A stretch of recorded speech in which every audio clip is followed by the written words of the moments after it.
सभी को जय स्वामीनारायण। आप सबका स्वागत है सत्संग शिक्षण परीक्षा की तैयारी में। तो आज हम चौथे प्रकरण का अध्ययन करेंगे। तो आइए अध्ययन करते हैं।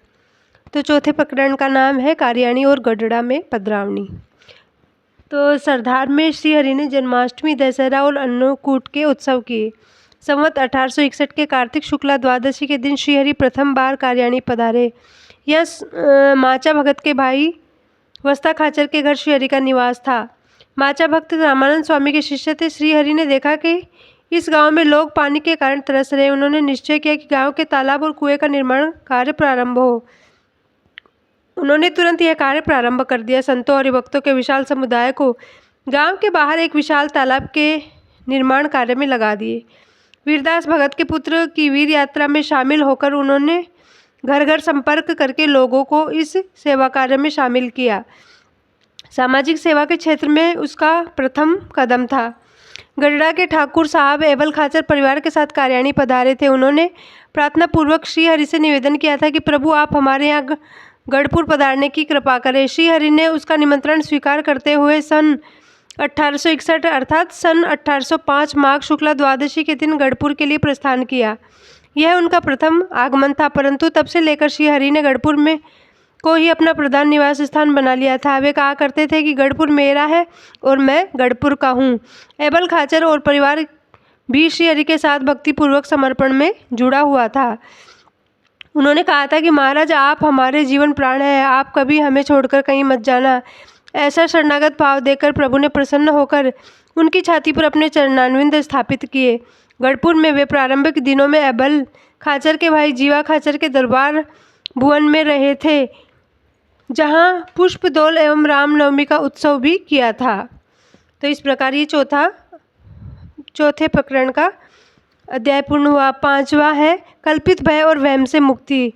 वह कल्पित एवं मलिन देव देवियों की उपासना का युग था। लोग धूर्त बाबा वैरागी ओझे फकीरों की नागफास में फंसे हुए थे। अंधश्रद्धा के कारण मलिन देवी देवता के खौफ से लोग वहम, शकुन, अपशकुन तथा भय के वातावरण में जी रहे थे। बीमारी के समय चिकित्सा के बदले झाड़ फूक करवाना, जंतर मंतर और मूठ देने जैसे प्रयोगों में प्रतीति रखना आदि निर्बल मानसिकता वाली प्रजा की मानव जीवन शैली बन चुकी थी। इसी बहाने ओझे और फकीर लोगों के पैसे लूटकर मौज उड़ाते थे। श्री हरि ने ऐसी असहाय परिस्थिति को समाप्त करने का निश्चय किया। वे अपने आश्रित लोगों में नीति, धर्म एवं भगवान की शरणागति का बल संचारित करने लगे। देवी देवताओं के कल्पित भय और जंतर मंतर एवं झाड़ फूक का भरोसा मिटाने के लिए उन्होंने स्वयं एक ऐसा अभियान चलाया कि प्रजा में स्वतः जागृति आने लगी। और उन्होंने सभी सत्संगियों को एक पत्र लिखा जो इस प्रकार से था। अब देखिए भगवान स्वामीनारायण ने हरि भक्तों के लिए क्या पत्र लिखा, वो हम देखते हैं। अरनी देश से यानी अक्षरधाम से लिखान्वित स्वामी श्री सहजानंद स्वामी महाराज के सभी भाई बाई को नारायण स्मरण। विशेष लिखना यह है कि मनुष्य देह में जीवात्मा को अपने प्रारब्ध के अनुसार ही सुख और दुख मिलता है, जन्म एवं मरण होता है। जीव के प्रारब्ध कर्म का उल्लंघन करके रुद्र, भैरव, भवानी आदि देवी देवताओं की भी जीव को सुख अथवा दुख, जन्म अथवा मरण दिलाने में समर्थ नहीं है। अतः प्रारब्ध कर्म और काल को मिथ्या करने, मुर्दे को जिलाने और जिंदा व्यक्ति को मारने के लिए परमेश्वर नारायण ही समर्थ है। सिवा उनके अन्य किसी में ऐसी शक्ति नहीं है। हम सब भगवान के भक्त हैं, शूरवीर हैं, इसलिए हरिभक्तों को मन में किसी भी प्रकार का भय नहीं रखना चाहिए। यदि कोई व्यक्ति जंतर मंतर, डोरे धागे से जीवित रह सकता है तो पृथ्वी पर कोई व्यक्ति तो अमर दिखाई नहीं देता, परंतु आज तक ऐसा कोई दिखाई नहीं देगा।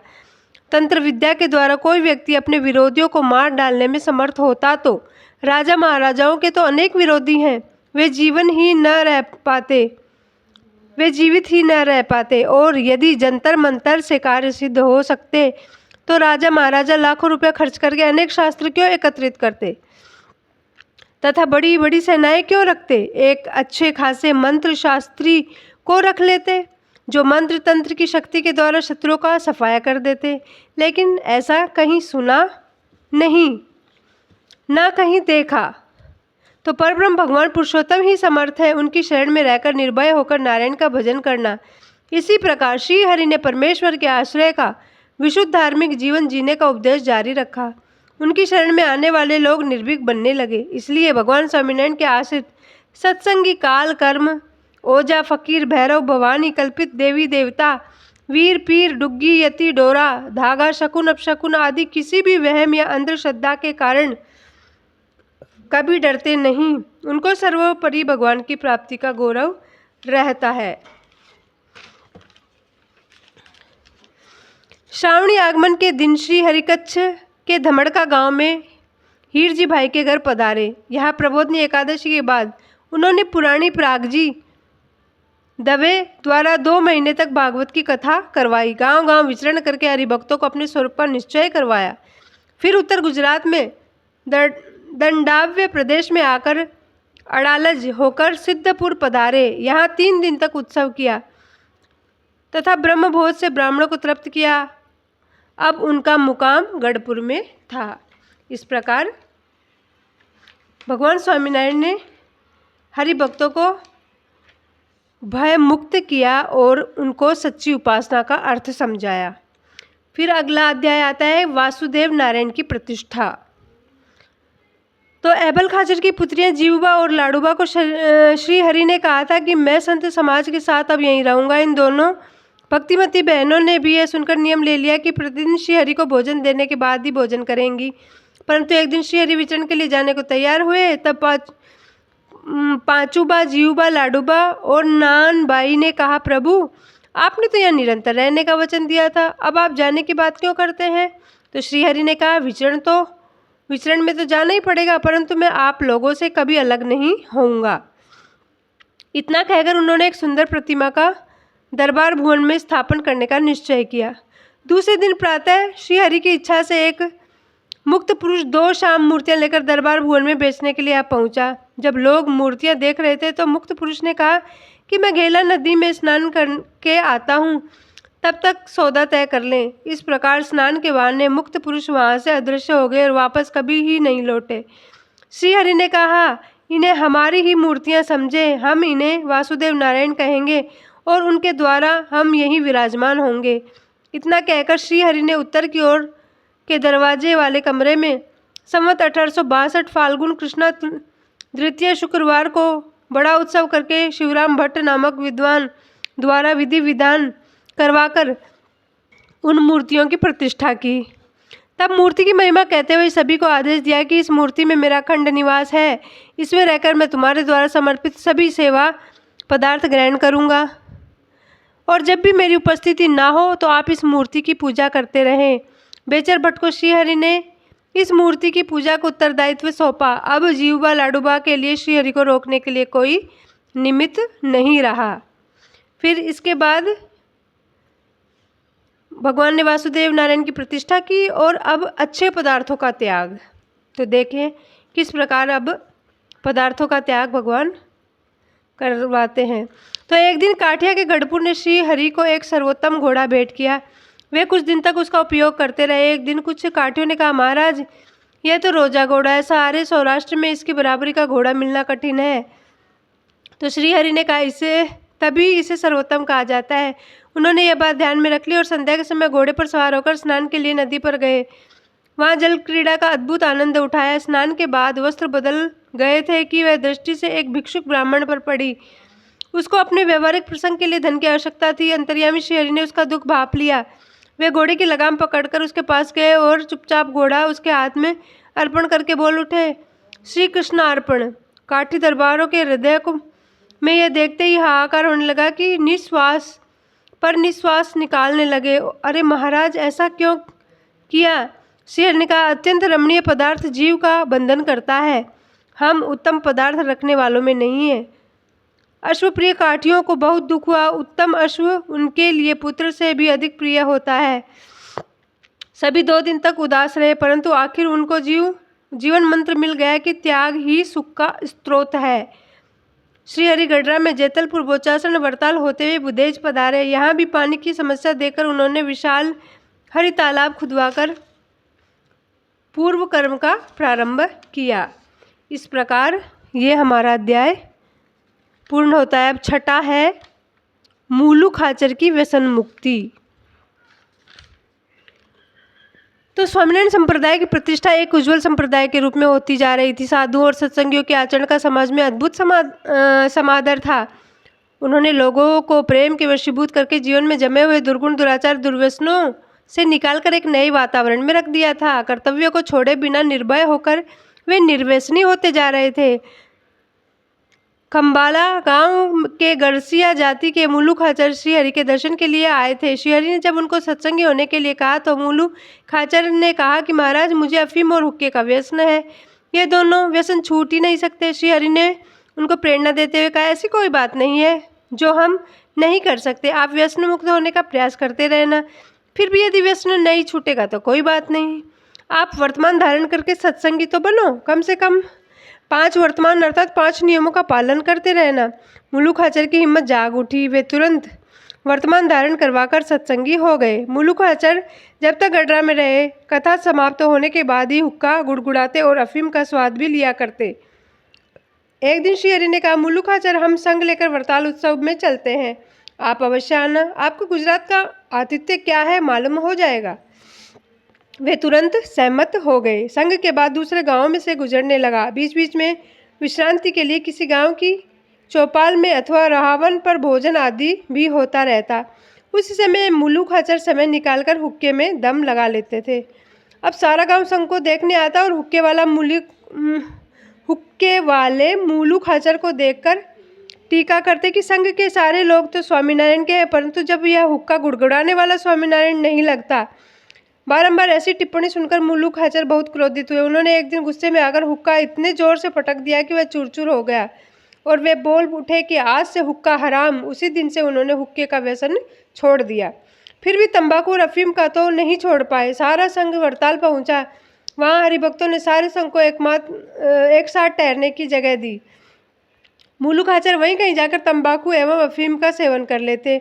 यह बात गुप्त नहीं रही और सभी सत्संगियों को पता चल गया। तो महाराज ने गुजरात और सौराष्ट्र के सारे सत्संगियों का परस्पर परिचय करवाया। उस समय एक दूसरे के गले मिलने लगे, लेकिन सभी ने मूलू खाचर को दूर रखते हुए कह दिया कि यह तंबाकू और अफीम खाने वाला व्यक्ति सत्संगी नहीं हो सकता। वे मूलू खाचर से गले नहीं मिले। मूलू खाचर को बहुत बुरा लगा। उन्होंने उसी समय निश्चय किया कि तंबाकू और अफीम भी छोड़ दिया। जब श्रीहरि को इस बात का पता चला तो उन्होंने बुलाकर पूछने लगे कि दरबार, किसके उपदेश से आप व्यसन मुक्त हुए। तो उन्होंने कहा, महाराज, गांव वालों के टोकने से मैंने हुक्का छोड़ दिया, सत्संगियों के टोकने से मैंने तंबाकू अफीम छोड़ दी। पुनः वे आभारवश कहने लगे, प्रभु, इस उत्सव में लाकर आपने मुझ पर बड़ी कृपा की है। व्यसनों की गुलामी से मुझे मुक्त करा के आपने मेरा जीवन धन्य कर दिया। इस प्रकार मूलू खाचर की व्यसन मुक्ति श्रीहरि ने करवाई। तो फिर अगला अध्याय है कि भट्ट जी की उलझन मिटाई। अब श्रीहरि ने जन्माष्टमी का उत्सव अगरताई में करने का निश्चय किया। अगरताई में पर्वत भाई के घर उनका निवास था। पर्वत भाई के उत्सव के लिए अपना अन्न भंडार खोल दिया था। श्रीहरि ने काठियों को गुड़ चावल के साथ धारावत घी परोस कर प्रसन्न किया। पर्वत भाई श्रीहरि की यह लीला देखकर खुशी से नाच उठे। काठी भक्तों को श्रीहरि ने पर्वत भाई की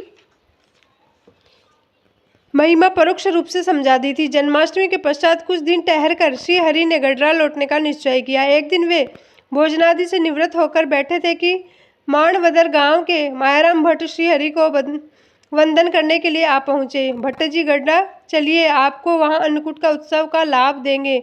श्रीहरि ने कहा। भट्ट जी कुछ असमंजस में पड़ गए। क्या सोच रहे हो भूदेव, श्रीहरि ने पूछ लिया। तो भट्ट जी ने कहा, प्रभु, बात यह है कि इस वर्ष बाजरे की फसल बहुत अच्छी हुई है, कटाई का समय हो गया है। यदि मैं गडरा चलूं तो संभव है कि वापस लौटने का एक आध दाना भी न बचे। अब समझ में आया, परंतु भट्ट जी, कटाई के लिए हम मदद करें तो? अब तो मैं अवश्य चलूंगा। प्रभु, आपके साथ अन्नकूट मनाने का मन किसे नहीं होगा। महाराज ने तुरंत पर्वतभाई द्वारा सारे हरिभक्तों के घरों से दत्तियाँ मंगवाई और दोपहर होते ही 50-60 हरिभक्तों का संग लेकर भट्ट जी के खेत पर पहुंच गए। संतों और हरिभक्तों के साथ स्वयं श्रीहरि भी फसल काटने लगे। सूर्यास्त पहले कटाई संपूर्ण हो गई और गठरिया बांधकर बैलगाड़ी में डालकर सारा बाजरा भट्ट जी के घर डलवा दिया। दूसरे दिन सुबह भट्ट जी भी महाराज के साथ गडरा के लिए रवाना हो गए।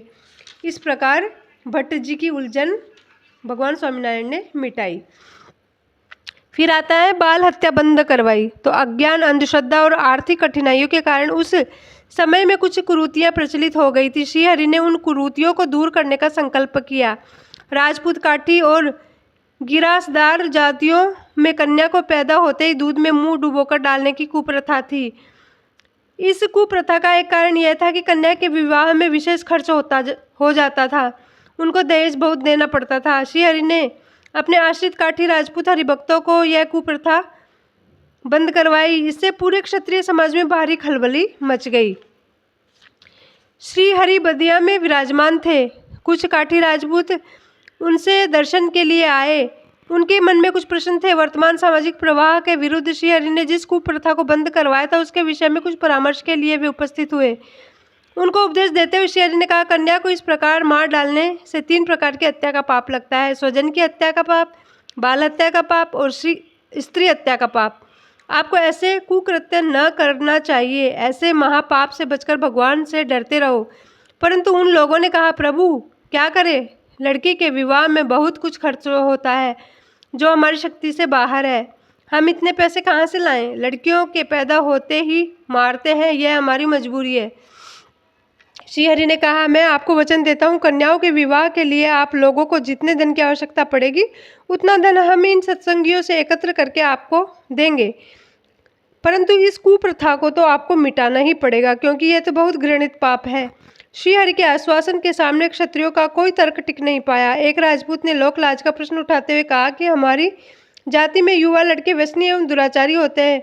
यदि कोई पैसा भी देता है तो भी हम अपनी कन्या को ऐसे वैसे के साथ विवाह करके अपने मान सम्मान का नीलाम नहीं करना चाहते। श्री हरि ने पलंग पर हाथ मारते हुए सत्तावाई स्वर में भविष्यवाणी करते हुए कहा, जब हम तुम्हारा इतना दायित्व ले रहे हैं तो क्या तुम्हारी कन्याओं के लिए अच्छे चरित्रवान लड़के हम निर्माण नहीं करेंगे? भगवान पर भरोसा रखो, वे तुम्हें संभाल लेंगे। अगर हमारा ये आदेश नहीं मानोगे तो याद रखो, तुम्हारी लड़कियां जंगलियों के साथ ब्याही जाएंगी। अब ऐसा राज्य आ रहा है जो कानून और सत्ता के द्वारा तुम्हारी लूटपाट का धंधा बंद करवा देगा और सारी कुप्रथाओं को समाप्त कर देगा। उस समय पराधीन होकर जबरदस्ती में ये सब छोड़ना पड़ेगा। हाथ में माला लेने का समय आएगा जब तुम्हारी एक नहीं चलेगी। और मैं फिर से कहता हूँ, मेरी आज्ञा मानकर मेरी प्रसन्नता प्राप्त करो। माला लेकर भगवान का भजन करो, वे तुम्हारी सहायता अवश्य ही करेंगे। क्षत्रियों के अंतःचक्षु खुल गए। श्री हरि की बात पर उन्हें विश्वास हुआ। आज्ञा पालन का उन्होंने वचन दिया। हुआ ऐसा ही। अंग्रेजी सत्ता सूरत में, गुजरात और सौराष्ट्र की ओर फैलकर धीरे धीरे सर्वत्र छा गई। इस प्रकार हमारा ये अध्याय पूर्ण हुआ। तो एक लास्ट अंतिम अध्याय भी कर लेते हैं ताकि हमारे 6 प्रकरण पूरे हो जाएं। तो सती प्रथा का अंत। तो देखें किस प्रकार भगवान स्वामीनारायण ने सती प्रथा बंद करवाई। तो उस युग में सती प्रथा बड़ी प्रचलित थी।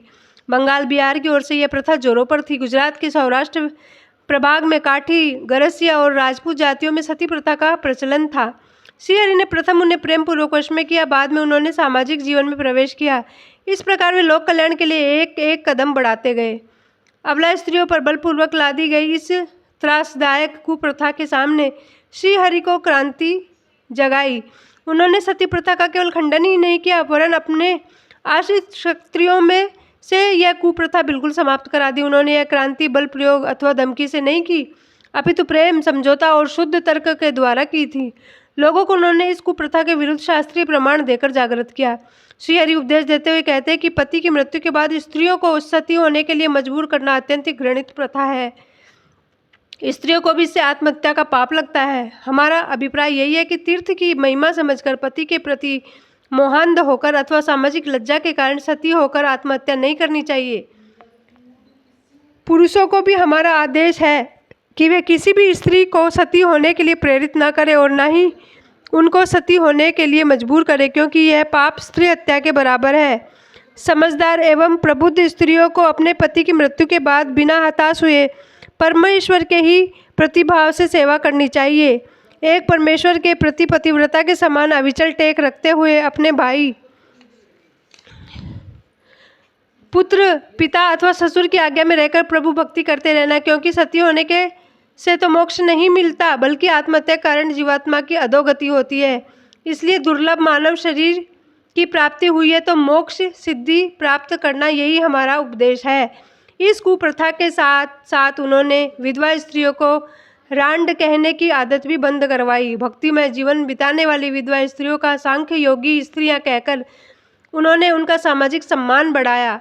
मुक्तानंद स्वामी को सती गीता नामक ग्रंथ रचने का आदेश देकर महाराज ने सती शब्द का सच्चा अर्थ नए स्वरूप में समाज के सामने रखा। इस प्रकार हमारा ये अध्याय पूर्ण हुआ और अंतिम अध्याय है परमहंस को दीक्षा। महाराज ने धौराजी में फाल्गुन शुक्ल पूर्णिमा का उत्सव बड़ी धूमधाम से मनाया। रामानंद स्वामी के देहोत्सव के बाद श्रीहरि हमेशा श्वेत वस्त्र, भागवत उत्तरी और टोपी पहनते थे। धर्मधुरा धारण करने पर भी उन्होंने मूल्यवान वस्त्र अलंकार धारण नहीं किया था। परंतु धौराजी में पूर्णिमा के दिन सूरत के प्रेमी हरिभक्तों को अत्यंत भक्तिपूर्वक श्रीहरि के प्रथम बार जरी के वस्त्र, सुरवाल, आभूषण आदि अर्पण किया और मुकुट धारण करवाया, सुशोभित झूले में झुलाया और श्री हरि ने भी ब्राह्मणों को भोजन तथा दान से तृप्त किया। वहाँ से श्री हरि जूनागढ़ पधारे। यहाँ हरि नवमी चैत्र शुक्ल नवमी का उत्सव मनाया और कालवाणी में भीम एकादशी का उत्सव किया। विचरण के लिए गांव-गांव घूमते हुए संत वृंद कालवाणी आ पहुँचे थे। श्री हरि ने सभी संतों से विचरण की खबर पूछी और संतों ने श्री हरि के समक्ष अपनी दुखद दास्तानें सुनाई और सदाव्रत के स्थान पर वैरागी लोग किस प्रकार लूटपाट करते हैं, मारपीट करके पैसा और कैसा कैसा कहर बरपाते हैं। उन्होंने कहा, महाराज सन्यासी वैरागियों ने हमें हर गांव में गालियां दी, हमें लूट लिया, जनेऊ माला तोड़ डाली, पूजा सामग्री नष्ट कर डाली आदि। प्रभु हमें ये बातें तो सह सकते हैं, परंतु जब वे अपनी चेलियों को हमसे हमारे पीछे भगाकर हमारा ब्रह्मचर्य भंग करवाने के लिए उद्यम मचाते हैं, यह हमसे सहन नहीं होता। संतों के कष्ट सुनकर श्री हरि बहुत दुखी हुए। संतों को गोली, अपमान, तिरस्कार और मारपीट का दुख नहीं था, लेकिन स्त्रियों के द्वारा उपस्थित होने वाली हरकतों से वे अत्यंत परेशान थे। बाबा लोग जानबूझकर संतों के पीछे अपनी चेलियां दौड़ाते, वे संतों का स्पर्श करके उनकी सामग्री नष्ट करवाते। यह सुनकर श्री हरि कहने लगे, अब मैं आप सभी को एक परिवेश धारण करने की आज्ञा करता हूँ, जिससे किसी के लिए आपकी पहचान होना आसान नहीं होता। इस प्रकार भीम एकादशी की रात को श्री हरि ने एक साथ 500 संतों को शिखा सूत्र का त्याग करवाकर संन्यास धर्म की परमहंस दीक्षा दी।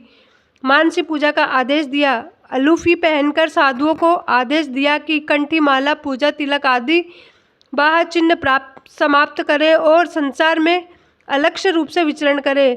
केवल 26 वर्ष के युवा धर्म स्थापक में ऐसा कौन सा आकर्षण था कि जिसके कारण बड़े बड़े संत जो कि वर्षों से वर्णाश्रम धर्म के अनुसार साधु के रूप में रहते थे, वे शिखा सूत्र का त्याग करके परमहंस सन्यासी बन गए। विश्व के धार्मिक इतिहास में यह बिल्कुल अनोखा और अद्वितीय प्रसंग था। इस विलक्षण परिवर्तन के बाद भी किसी साधु ने विरोध नहीं किया और हर कोई श्री हरि के आदेश को ब्रह्म वाक्य समझकर श्री हरि के आदेश के अनुसार उनका अनुसरण कर रहे थे। यही घटना श्री हरि के दिव्य व्यक्तित्व की सूचक बन गई और श्री हरि ने इसके उपरांत भी आदेश देते हुए 114 आज्ञाओं का अनुसरण करवाया। देखिए यहाँ कुछ विशिष्ट आज्ञाओं का सिलसिला। लाल वस्त्र देखने में तो आए तो उपवास करना, स्त्री देखने में आए तो उपवास करना, पांव फैलाकर सोना नहीं, ध्यान करते हुए सर्प बिच्छू काटे फिर भी स्थिर रहना, सर्दी के दिनों में भी मटके का ठंडा पानी से नहाना इत्यादि कठिन आज्ञाओं के प्रकरण चलाए। फिर भी सभी परमहंस पूर्ण तत्परता के साथ खुशी से उन आदेशों का पालन करते रहे। इस प्रकार हमारे 6 प्रकरण पूर्ण हो गए। सभी को जय स्वामीनारायण।